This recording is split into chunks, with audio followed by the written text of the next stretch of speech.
안녕하세요 어르신들. 오늘 저와 함께 노인 정신건강 증진에 대해서 한번 공부해 보실 건데요.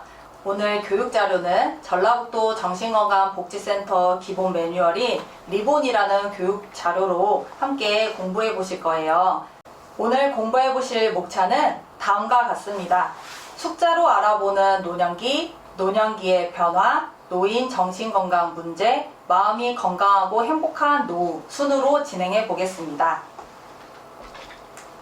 우리의 인생에 대해서 살펴볼 건데요. 크게 7단계로 구성되어 있습니다. 영아기부터 유아기, 아동기, 청소년기, 성년기, 중년기, 노년기까지인데요. 우리는 이렇게 인생을 한 단계 한 단계 밟아가면서 많은 변화들을 겪습니다. 그중 노년기에 우리는 신체적, 정신적, 사회적 기능의 저하로 인해 여러가지 노화 현상이 나타나는데요. 이러한 노화 과정에서 치매, 우울증과 같은 정신질환이 빈번하게 발생하게 됩니다. 그럼 노년기를 한번 숫자로 알아볼까요? 우리 1970년대 때는 기대 수명이 62.3세였어요. 굉장히 낮죠. 지금 평균 노인이 65세인데 반해서. 근데 2016년에는 기대 수명이 82.4세로 증가합니다.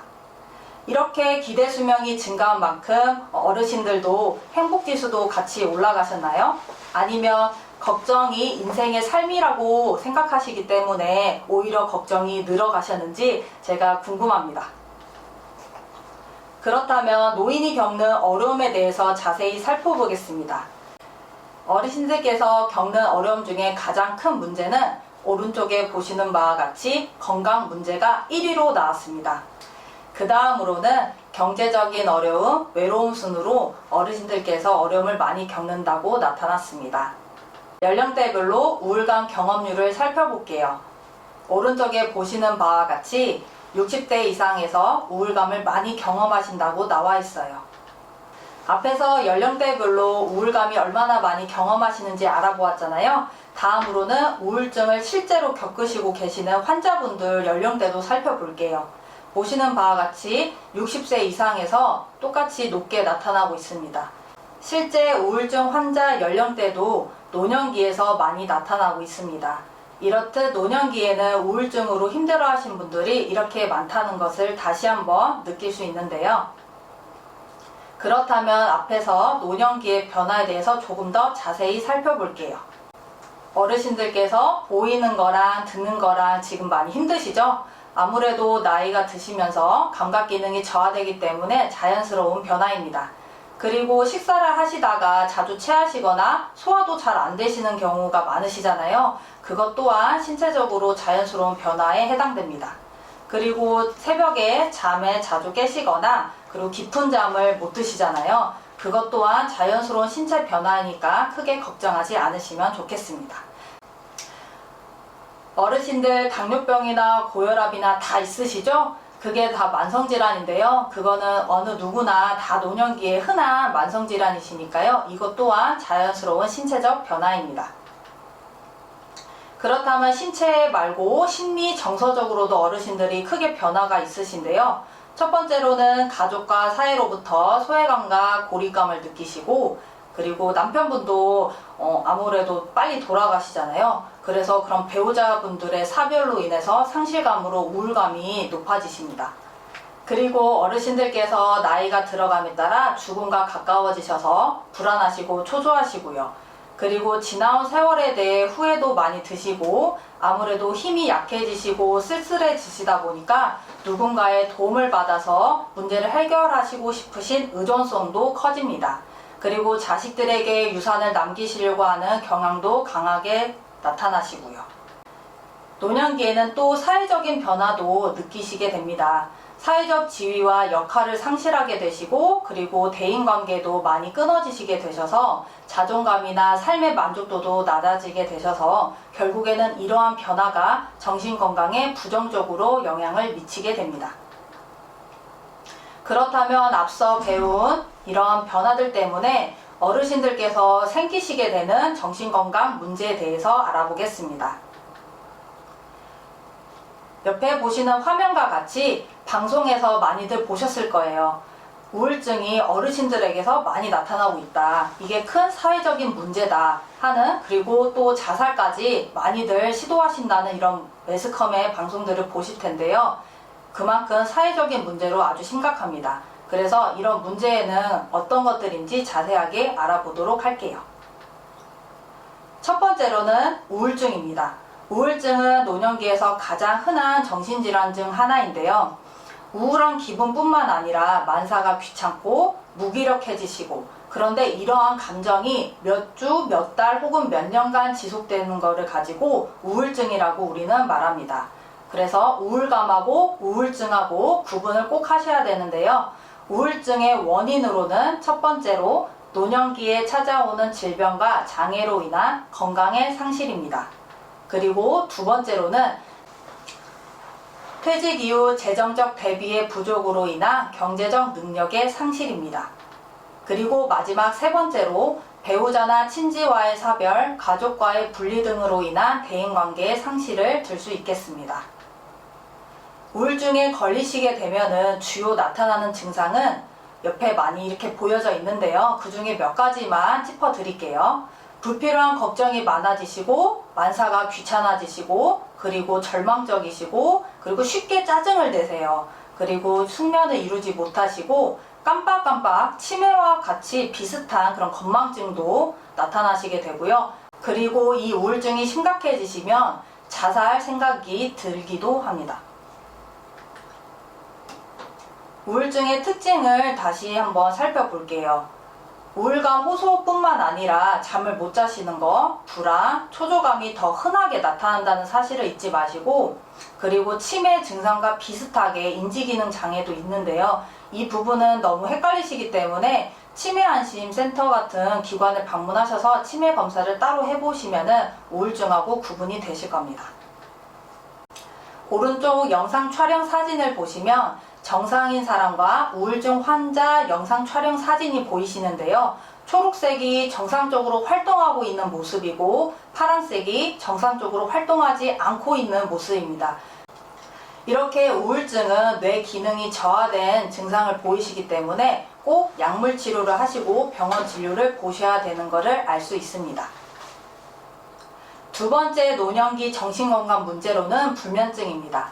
불면증은 말 그대로 잠을 자기 어렵거나 낮에는 맑은 정신을 유지하기 어려운 상태로 일상생활을 다음날 하시는데 피곤함을 많이 호소하시는데요. 말 그대로 생체 리듬이 바뀐 걸 뜻합니다. 밤에는 일찍 주무시게 되고 아침에는 일찍 주무시니까 당연히 다음날 일찍 일어나셔가지고 피곤함을 호소하시거든요. 그래서 여기서 제가 말씀드리고 싶은 팁은 낮잠을 되도록이면 피하시고, 중간에 새벽에 깨셨어도 시계를 보지 않으시는 것을 권유드립니다. 누워도 쉽게 잠이 오지 않으시고 뒤척이시고 잠자는 도중에 자주 깨거나 새벽에 일찍 눈이 뜨게 되시면 제가 팁을 알려드릴게요.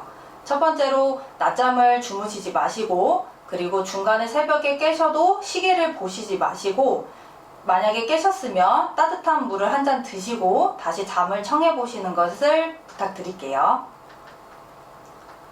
마지막입니다. 마지막 정신건강 문제는 불안장애인데요.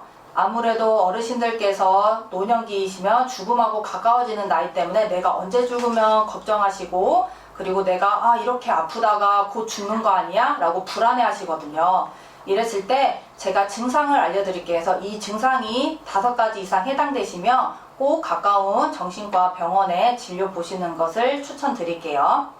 안절부절 못하고 벼랑에 선뜻한 느낌이 드시거나, 쉽게 피로해지시거나, 집중을 할 수 없어서 초조하시거나, 아니면 잘 놀라시거나, 아니면 긴장하시고 내가 몸이 경직되시거나, 아니면 불면증에 시달리시면 꼭 가까운 정신과 의학과 의사 선생님을 만나보시면 좋겠습니다.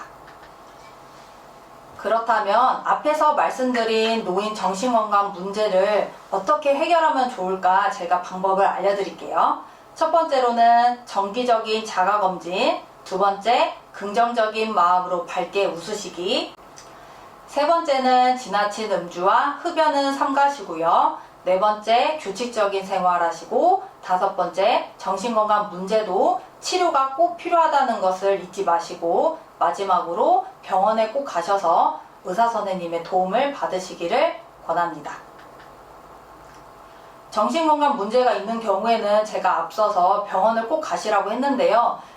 많은 분들이 병원 가시는 걸 꺼려하세요. 저도 저희 엄마나 아빠나 병원 가시라고 말씀드린데도 많이 안 가시려고 하시더라고요. 그렇다면 제가 일하고 있는 김제시 정신건강복지센터로 오셔서 무료로 정신건강 서비스를 받아보셔도 초기 검진하고 상담을 통해서도 어느 정도 병원 가시는 것보다는 도움을 받으실 수 있습니다. 다음으로 제가 어르신들에게 마음이 건강하고 행복한 노후를 보내실 수 있는 방법들을 꼭 집어서 다시 한번 짚어드리는 시간을 가질게요.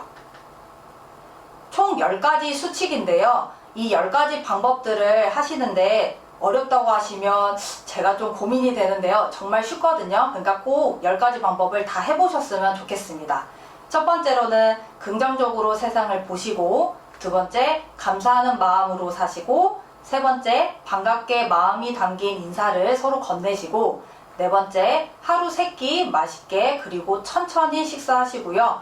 다섯 번째, 상대방의 입장에서 생각해보는 그런 자세를 취해주시고, 여섯 번째, 누구라도 칭찬하는 그런 마음이 예쁜 어르신들이 되셨으면 좋겠고, 그리고 일곱 번째, 약속 시간에는 여유 있게 가서 기다릴 수 있는 거.